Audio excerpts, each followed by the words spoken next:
В эфире Абхазского телевидения информационный выпуск Амшек Кушара. Здравствуйте. Сегодня в выпуске. Тела погибших отправлены в Санкт-Петербург. Организовала и провело отправку МЧС Абхазии. Работа с диаспорой – важная составляющая. Президент принял Инара Гицба и Вадима Харазия. О собираемости налогов за электроэнергию, о путях решения проблемы. Брифинг в энергосбыте. Сегодня тела двух погибших в ходе взрывов боеприпасов жительниц Санкт-Петербурга отправлены на родину. Организацией отправки тел в Санкт-Петербург занималось Министерство по чрезвычайным ситуациям Абхазии. В 14 часов в сопровождении сотрудников ведомства тела погибших туристок из Сухумского морга были отправлены в аэропорт города Сочи. Оттуда борт направился в Санкт-Петербург. Руководство Абхазии берет на себя все расходы по транспортировке тел погибших на родину. Тела погибших будут переданы родственникам. Напомним, что две жительницы Петербурга, Елена Полякова, 1970 года рождения, и Елена Тимофеева, 1962 года рождения, погибли в ходе взрыва боеприпасов, произошедшего 2 августа на складе Министерства обороны Абхазии в селе Приморское. Более 60 человек пострадали. 4 августа президент Республики Абхазия Рауль Хаджимба принял полномочного представителя Республики Абхазия в Турецкой Республике Вадима Харазия и занимавшего ранее эту должность Инара Гицба. Как отметил Рауль Хаджимба, во время работы предыдущего представителя Республики Абхазия в Турецкой Республике было сделано немало, в том числе и в вопросе налаживания связи с диаспорой, несмотря на сложные политические условия. Президент заметил, что работа полномочного представителя Республики Абхазия в Турецкой Республике должна вестись при поддержке всех государственных ведомств, а то, что делалось с предыдущими представителями, должно быть продолжено. То, что наработано было за все эти годы, то приезда туда Инара, Владимир Климович, то, что сделал в самые трудные времена, тогда, когда практически речи быть и не могло о нашем признании, вообще о каких-либо отношениях с Абхазией.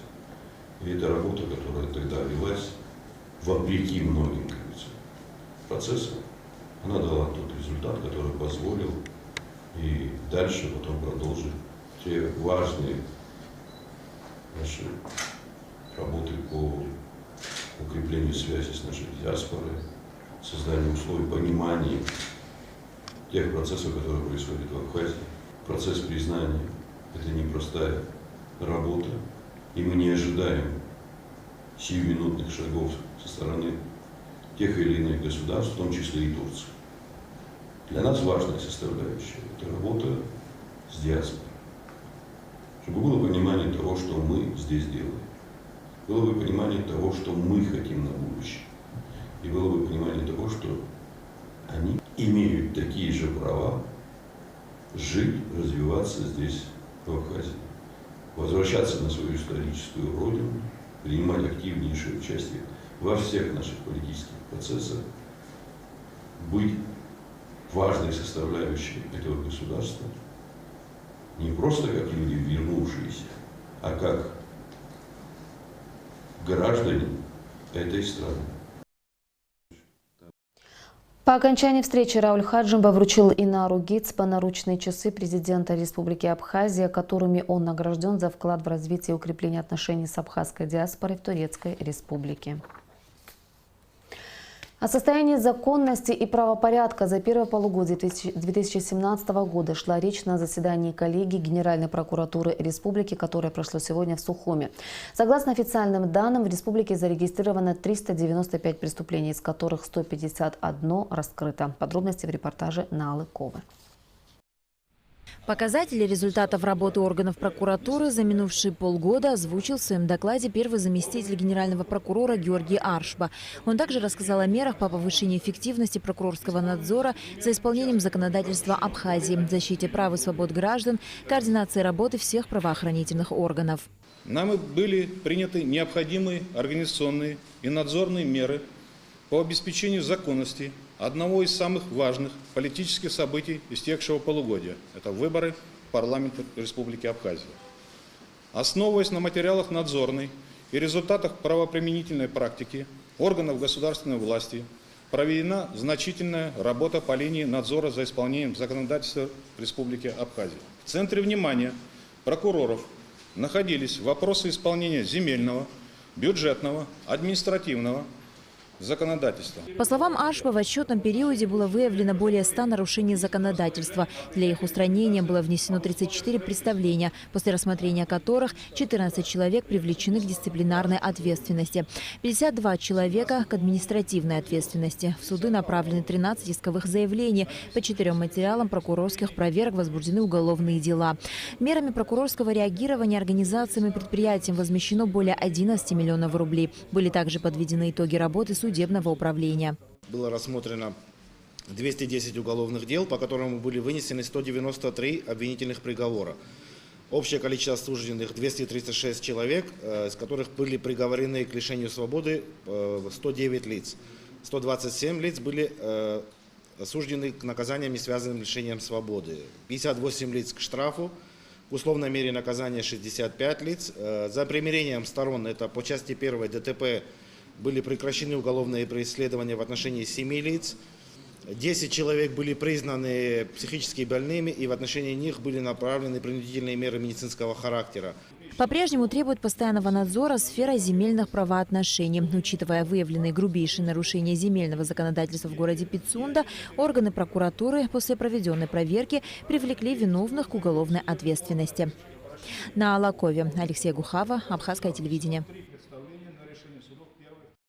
Сегодня премьер-министр Беслан Барцыц провел совещание с участием глав администраций городов и районов республики по вопросу обновления и распределения мусорных контейнеров и мусороуборочных машин. В совещании также приняли участие вице-премьер Беслан Эшба и руководитель управления капитального строительства Игорь Микваби. В ближайшее время начнется распределение по районам специальных контейнеров. В их числе евробаки 300 штук, 200 баков объемом 0,8 кубов, баки под мультилифтные машины 3 штуки и так называемые баки-лодочки в количестве 100 штук. Контейнеры приобретены в рамках инвестпрограммы. Также государством выделено 100 миллионов рублей на приобретение специализированной техники. Машины будут завезены в республику в течение месяца после формирования заявок районных администраций. В этом году у нас появилась возможность для приобретения специальной коммунальной техники для вывоза ТБО с территории городов и районов на полигоны. Мы долго к этому шли, и сейчас у нас возникла эта возможность. Я почему собрал всех глав администрации в одно время, что называется, в одном месте, чтобы мы пришли к формированию единого заказа. Видение наше такое, что все машины, которые мы будем приобретать, они должны быть однотипные для того, чтобы в дальнейшем было комфортно их обслуживать и удобно их обслуживать. На сегодняшний день у нас есть 2 предложения от заводов-производителей, различные модификации, там и на базе МАЗа, и на базе КАМАЗа, различные объемы по вместимости. Поэтому сейчас я хочу с вами все эти вопросы обсудить, прийти к одному пониманию. Сегодня же заявки будут подтверждены и отправлены.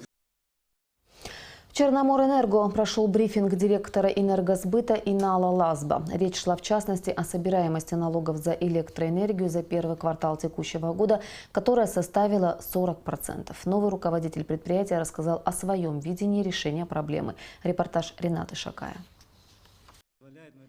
Брифинг был посвящен итогам деятельности организации за первое полугодие, проблемам и достижениям подразделений Черноморэнерго. Со слов руководителя филиала энергосбыта Инала Лазба, показатели собираемости за полгода оставляют желать лучшего. Согласно сводному отчету о реализации электроэнергии, с 1 января текущего года по сегодняшний день собираемость составила 46%. Если говорить в цифрах, то начислена электроэнергия было на 355 миллионов рублей, а собрали всего 143 миллиона. Собираемость по районам составила Ачимчирский район 23,9%, Сухумский район 27%. В других районах показатели выше 30%. А вот если, скажем, брать отдельно по населению, то за эти полгода население потребило электроэнергии на 250 миллионов рублей. А оплатили всего 75 миллионов рублей. То есть долг населения всего лишь за вот небольшой промежуток в полгода составляет 175 миллионов рублей. Инал Лазба убежден, что разработанный комплекс мер как правительством, так и самой организацией поможет выровнять сложившуюся ситуацию с неуплатой за потребляемую электроэнергию. Контрольно-рейдовые мероприятия позволят выявлять злостных неплательщиков. Помимо этого, позволяет следить за своими же контролерами, дабы исключить коррупционную составляющую. Что касается коммерческих организаций, то после 2 официальных предупреждений их будут отключать от сети. Если вышеперечисленные условия не будут выполняться, будут составляться дела и отправляться в суды. И сейчас с этого месяца я хочу как раз предупредить все коммерческие структуры, это не касается бюджетных, конечно, именно коммерческих. В случае не предоставления графика, игнорирования наших писем, игнорирования подписания актов сверок и так далее, мы будем направлять в банк инкассовые поручения, то есть выставлять инкассу. Чтобы было понятно, это автоматическое списание со счета абонента средств в размере задолженности. То есть, обращаясь к коммерческим структурам, хочу еще раз призвать у тех, у кого есть задолженность, обратиться к нам, чтобы не попасть в такую ситуацию. Потому что мы также сами понимаем, что это может определенным образом финансовые неудобства доставить нашим абонентам. Но у нас выхода нет, мы должны предпринимать все имеющиеся средства.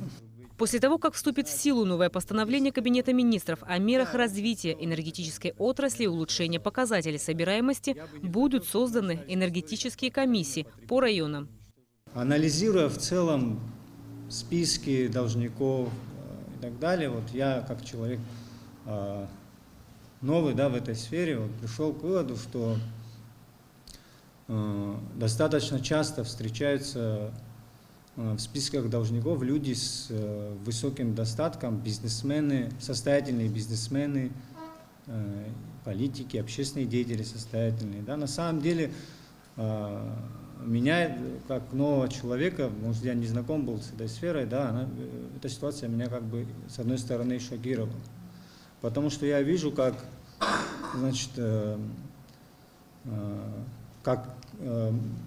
люди-пенсионеры, они снимают свою пенсию с кассы, и там же идут и оплачивают 400 рублей по нормативу, за 1000 киловатт, как мы начисляем, за электроэнергию. При том, как бизнесмен, который, по сути, зарабатывает деньги на нашей энергетике, по сути, паразитирует на этой системе и не считает нужным платить.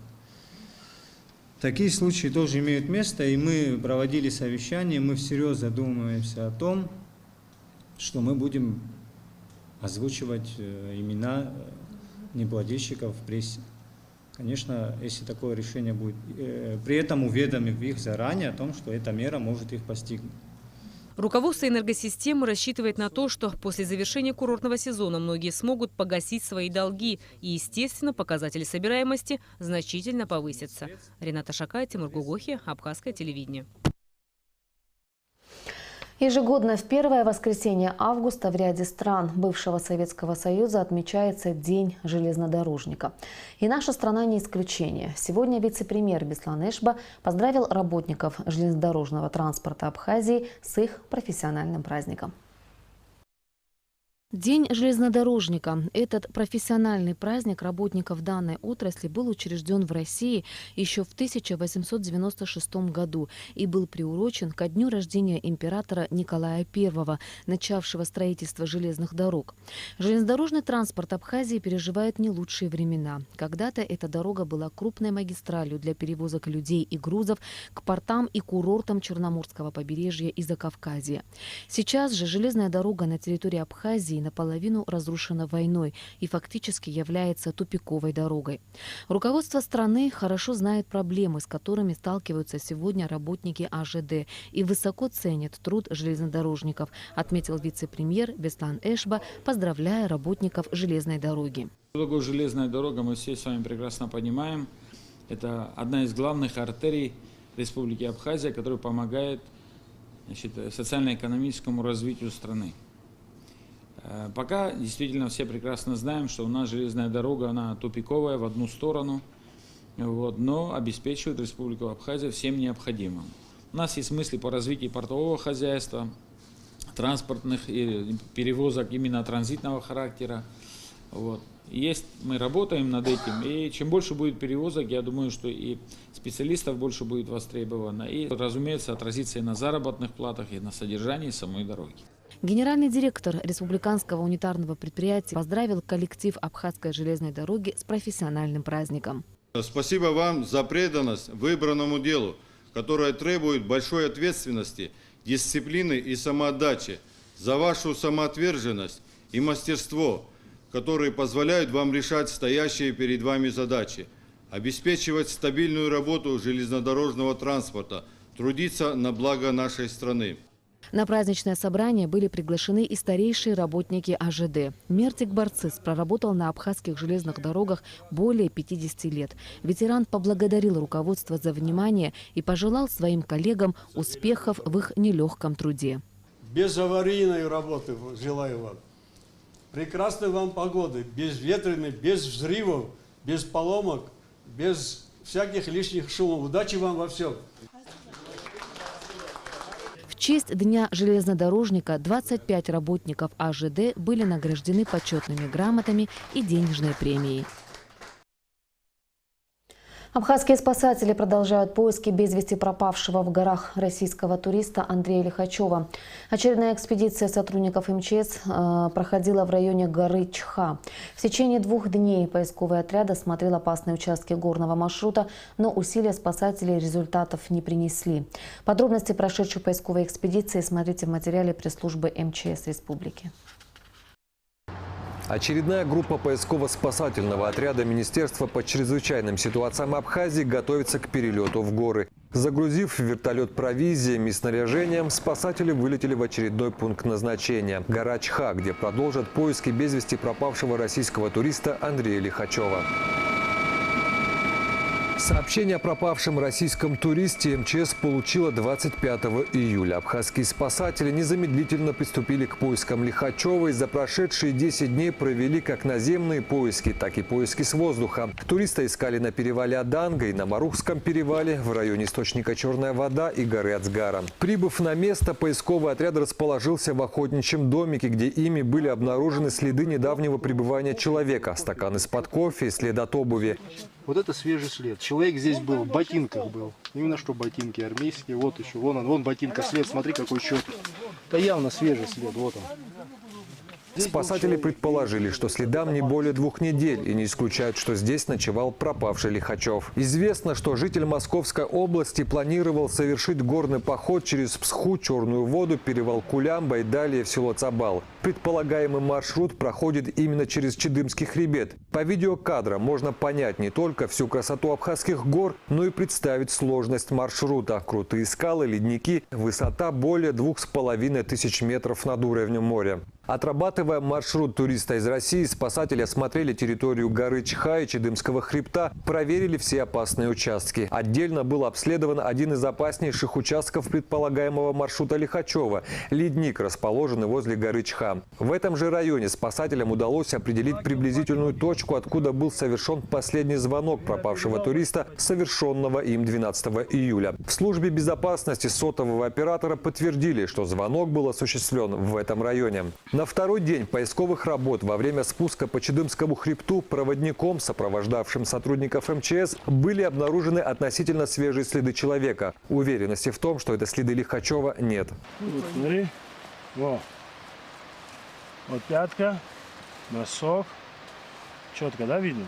За 2 дня поисковой экспедиции спасатели обследовали территорию общей площадью около 40 километров, но, к сожалению, результатов она не принесла. В пятницу 4 августа сотрудники пожарно-спасательного поста МЧС в селе Псху продолжили поиски без вести пропавшего российского туриста Андрея Лихачева в Бзыбском ущелье.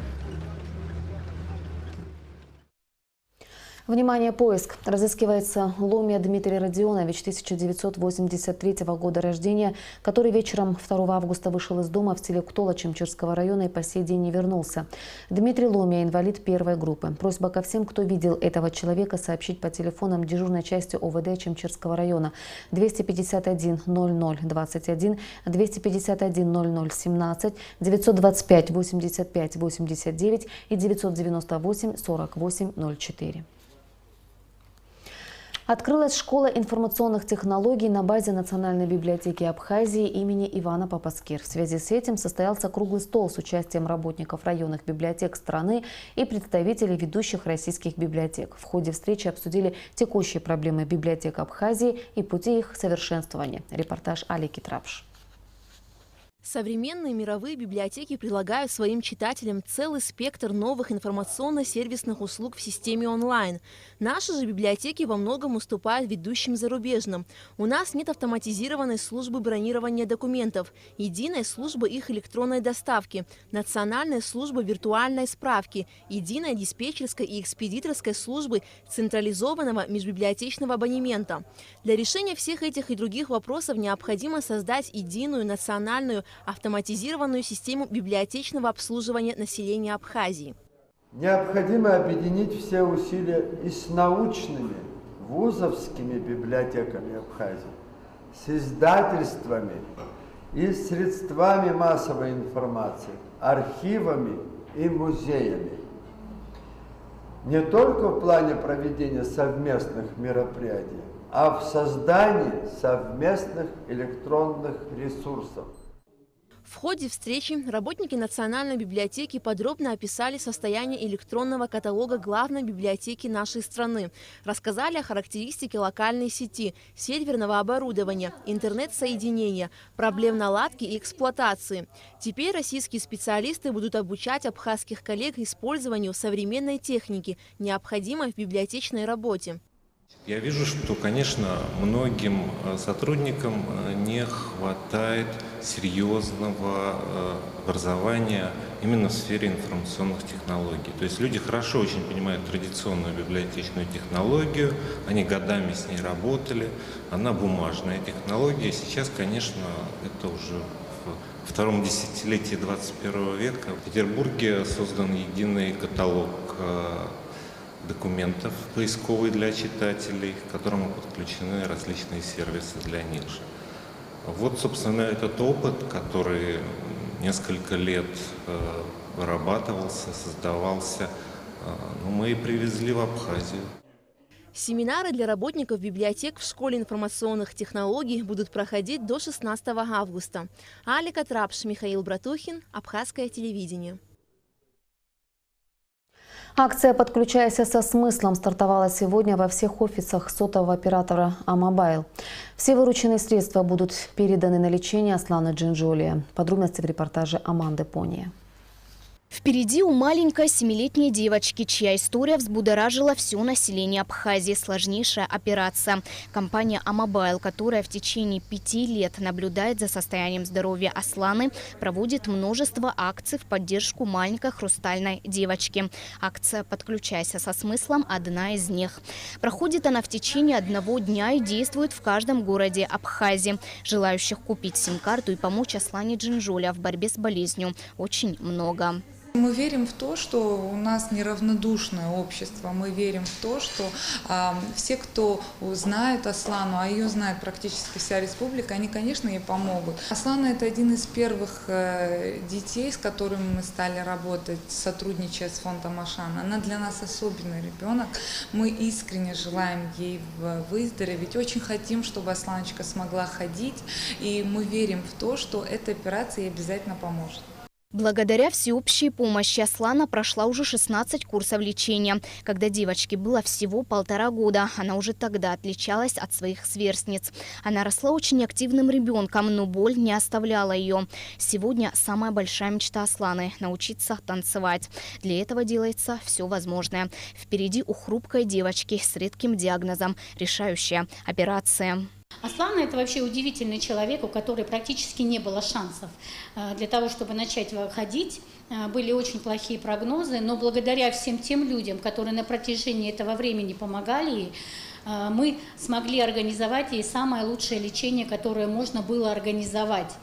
И у нее положительная динамика, она начала ходить, у нее прекратились переломы. И это все благодаря всем нам, всем вам, тем людям, которые жертвуют деньги. И в этот раз компания Mobile, она вот выступила таким примером для того, чтобы запустить эту акцию. И она много чего делает, и снимает ролики, и организовывает сама акции, причем сама их придумает. И я уверена, что и в этот раз, как и в прошлые разы, вся Абхазия объединится вокруг этой девочки. Компании будут придумывать различные акции для того, чтобы собрать на нее деньги. Компания «Амобайл» уже перечислила на счет Асланы Джинджуля 100 тысяч рублей. Однако различные акции, мероприятия продолжаются. Стоимость операции 2,5 миллиона рублей. На сегодняшний день собрано около полумиллиона. Каждый, кто принимает участие в акции, делает доброе дело и помогает Аслане идти вперед. Аманда Пуня, Беслан Чхенджерия, Абхазское телевидение. И о погоде. По сообщению синоптиков, в выходные дни в Абхазии ожидается ясная погода. Температура воздуха ночью плюс 24-26, днем плюс 29-32 градуса. Температура морской воды плюс 28 градусов.